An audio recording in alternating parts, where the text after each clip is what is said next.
60 নম্বরের জন্য সৃজনশীল কত 60 আর বাকিটা কি নৈবেদিক কত 40 সেটাই দিয়েছে বহু নির্বাচনী পরীক্ষা। তাহলে আপনি পরীক্ষা দিচ্ছেন কত নম্বরের 100 নম্বরের, তাই না? তাহলে এখন আপনি সৃজনশীল লিখবেন কত নম্বরে সৃজনশীল 60 নম্বরে। মোট প্রশ্ন কয়টি 6টি। এবার আসেন ক বিভাগ, খ বিভাগ, গ বিভাগ, খ বিভাগ। এই যে বিভাগ থাকতেছে কয়টা 4টা। ক বিভাগে কি থাকবে বলেন? ক বিভাগ থেকে 2টি। ক বিভাগ হচ্ছে গদ্য, ঠিক আছে? গদ্যাংশ অর্থাৎ এই গদ্য থাকবে, তাই প্রশ্ন থাকবে 3টি। উত্তর দিতে হবে কয়টি 2টি। ওকে, এবার আসেন প্রত্যেকটা প্রশ্নতে মান কত থাকবে? কয়টা প্রশ্ন উত্তর 6টি। 6 10 60। তার মানে একের যদি 10 পর एग्जांपल যদি 1 নং প্রশ্নের উত্তর দেন, 1 নং প্রশ্নের উত্তর কয়টা অংশ থাকবে? ক থাকবে, খ থাকবে, গ থাকবে, খ থাকবে। এটাতে থাকবে 1 নম্বর, তাই না? এটাতে 2 নম্বর, 3 নম্বর, 4 নম্বর। কত হয়েছে 10 হয়েছে। তাহলে এই যে যখন আপনি প্রশ্নের উত্তর লিখতে যাবেন, এই জায়গাগুলোতে আমি প্রেস করি, এখানে একবারে বলে দিই, কারণ এটা তো আপনাদের জানিয়ে দিলাম। এখানে যত প্রশ্নটা আসছে প্রশ্নের উত্তরটা আপনাকে একবারে বলে দিয়ে দেয়, ব্যাক করে আর আসবে না। তার মানে আপনাকে কটা থাকবে 4টা থাকবে না? আপনি এখন 1 নং প্রশ্নের উত্তর লিখবো। দেখেন খাতা লিখবেন কিভাবে? 1 নং প্রশ্ন উত্তর, প্রশ্নের উত্তর উত্তর কি ক। এভাবে কেউ লিখি না। আপনারা দয়া করে পরীক্ষার খাতায় হুবহুব যেমন লিখেছি এইভাবে নকল করে লিখবেন, ঠিক আছে? যেটা আমরা বড় ধরনের প্রবলেম ফেস করি। এইভাবে যদি আপনারা লেখেন, এভাবে আন্ডারলাইনটা অবশ্যই করবেন, অবশ্যই কালো কালি দিয়ে না, একটা ব্রাইট কালি দিয়ে, যাতে আমার চোখে পরে এক্সামিনারের চোখে পড়ে। এভাবে আন্ডারলাইন করবেন। গ্রিন প্রত্যেকটা প্রশ্ন গ্রিন দিলে তোমরা গ্রিন কালার গ্রিন লাল ছাড়া যে কোনো কালি দেবেন। যদি কোনো কালি না থাকে শেষ পর্যন্ত কি দেবেন? কালোই দেবেন, তাই না? যার পিছনে তার কি আছে? আল্লাহ আছে, ওইটাই। এখন প্রত্যেকটা প্রশ্ন 1 নং প্রশ্নের উত্তর ক, 1 নং প্রশ্নের উত্তর খ, 1 নং প্রশ্নের উত্তর গ, 1 নং প্রশ্নের উত্তর ঘ লিখে দেবে। না, একটা দিলাম সেম দুইটাই লিখবা, খালি এখানে সংখ্যাটা চেঞ্জ করবে। এখানে সংখ্যাটা আলাদা বুঝছে? আচ্ছা স্যার আমি লিখবো। হ্যাঁ কারণ ভাই এটা বুঝলেন না, ওই জায়গাতে আমরা বাংলা লিখি। আমি ঠিকই আছে ওই জায়গায়। ক 1 নং প্রশ্নের ক, 1 নং প্রশ্নের ক। গরুর গ আর কাজ করবেন কি জানেন? আরো কাজ করবেন কি জানেন? মানে প্রশ্নের উত্তর না গেলে এটা এইটাই লিখবেন। হ্যাঁ, খাতায় এইভাবে লিখে তাহলে ভরাট করে দিলে তাহলে বুঝবো হ্যাঁ নাম্বার আসবে তো স্যার। শোনেন, প্রত্যেকটা প্রশ্নের উত্তর লেখার আগে প্রশ্নটা এভাবে লিখে উত্তরটা লিখবেন।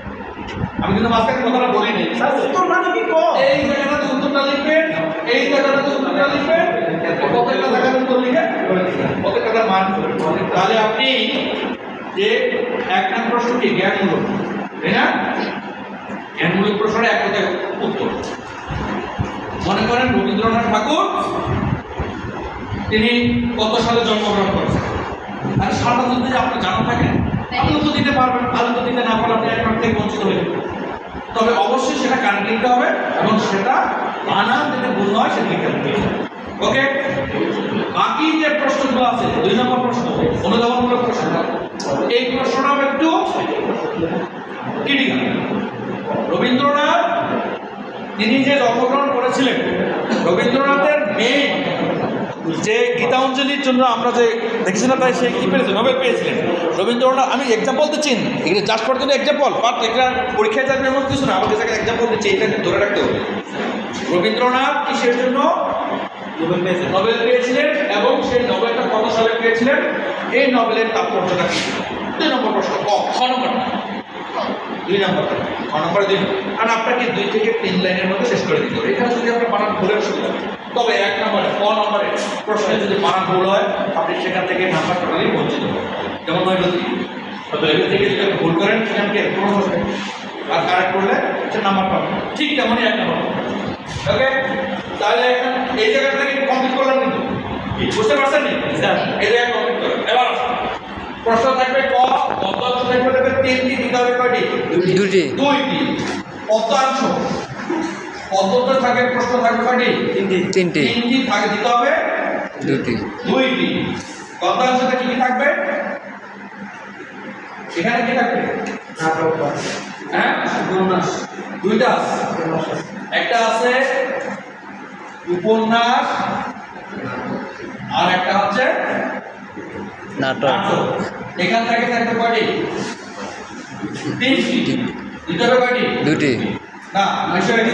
2টি থাকবে, এখানে 2টি থাকবে, এখানে দেখতে হবে 1টি, এখানে 2টি থাকবে, দিতে হবে 1টি। ঠিক আছে, তাহলে মোট কয়টি হলো? 6টি। এবার আসে আপনি সময় কত পাচ্ছেন? 3 ঘন্টা স্যার। 3 ঘন্টা না, 2 ঘন্টা 2 ঘন্টা 40 মিনিট। 2 ঘন্টা 20 মিনিট। আপনি 2 ঘন্টা 20 মিনিট সময় পাবেন। এই 2 ঘন্টা 20 মিনিটে আপনাকে 6টা প্রশ্নের উত্তর দিতে হবে। অবশ্যই হাতে সময় রাখতে হবে। এবার আসেন স্যার, এখন একটা প্রশ্ন উত্তর কত মিনিটের ভিতরে দিতে পারলে এটা এই জায়গাটা আমি আসছি। আমি বলছিলাম কি যে আপনার সময় পাচ্ছেন কত? 140 মিনিট। হ্যাঁ, ঠিক আছে। আপনার 2 ঘন্টা সময় পাচ্ছেন না? 1 ঘন্টা, সরি 2 ঘন্টা কয় মিনিট? 20 মিনিট। 20 মিনিট, তাহলে 60 120, 140 মিনিটে যাবে 140 মিনিট ধরেন। 140 মিনিট ডিভাইডেড ভাগ 6, হ্যাঁ 6, অবশ্যই সেখানে 20 মিনিট করে আপনাকে সময় কাটাইতে হবে। প্রতি প্রশ্নে কত? 20 মিনিট। প্রত্যেকটা প্রশ্নে একটা প্রশ্নতে সমান সমান কি বলছি যে 20 মিনিট করে সময় ব্যয় করতে হবে। 6টা প্রশ্নকে 20 মিনিট হলে কত হবে? 6টা প্রশ্ন যদি আমি 20 মিনিটের 6 দুগুণা 12 হবে, কত সময় হয়েছে? 20 মিনিট। আর আপনি কত সময় পাচ্ছেন? 20 মিনিট পাচ্ছেন। আপনি দেখেন আমি বলছিলাম কি প্রত্যেকটা প্রশ্ন বলতে কি এই যে 1 2 3 4টা মিলে একটা প্রশ্ন, ঠিক আছে? কত মিলে একটা প্রশ্ন, তাহলে একটা প্রশ্ন আপনি কত মিনিট সময় লস করবেন? 20 মিনিট। 20 মিনিট। 20 থেকে 22 মিনিটের মধ্যে আপনাকে কমপ্লিট করতে হবে। অবশ্যই এর বাইরে যাওয়া হবে না। আপনি হিসাব করেন, মনে করেন আপনি 22 মিনিট, সর্বোচ্চ 22 মিনিট যদি নিয়ে যান আপনার 132 মিনিট যাচ্ছে। আপনার সময় পাচ্ছেন কত? 140 মিনিট। 132 মিনিট গেলে আপনি আর কত পাচ্ছেন? 8 মিনিট। আর 3 সময় পাবেন না।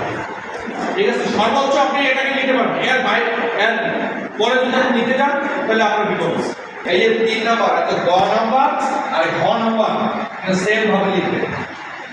সবচেয়ে মানে কঠিন হচ্ছে ঘ আর ঘ আর ঘ। ঘ আর ঘ আর ঘ। গ এবং ঘ। আপনাদের এদিকে উচ্চারণগুলো আমি কিন্তু প্রায় পাই। হ্যাঁ, উচ্চারণটা কি? ঘ আর ঘ। ঘ। আমরা ঘ ঘ। ছোট ঘ একটা বড় ঘ। আচ্ছা, যাই হোক, এখানে বাকি 13 মিনিট এই জায়গায় আপনার নিয়ে নেবেন। 20 মিনিট আপনাকে কমপ্লিট করতে হবে। আপনি এই 20 মিনিটের মধ্যে যদি প্রশ্ন কমপ্লিট করতে না পারেন, 22 মিনিটের মধ্যে কমপ্লিট করতে না পারেন, পরে হিমশিম খাবেন। কারণ আপনাকে কেন 8 মিনিট হাতে রাখতে বলছি, এটা মোস্ট ইম্পর্টেন্ট একটা বিষয়। সিরিয়াস, 8 মিনিট হাতে রাখবেন। এই 8 মিনিট পরীক্ষা শুরু থেকে শেষ পর্যন্ত আপনি কি লিখবেন একটু চোখ বলিয়ে দিন। প্রত্যেকটা লাইন টু লাইন করার সময় পাবেন না।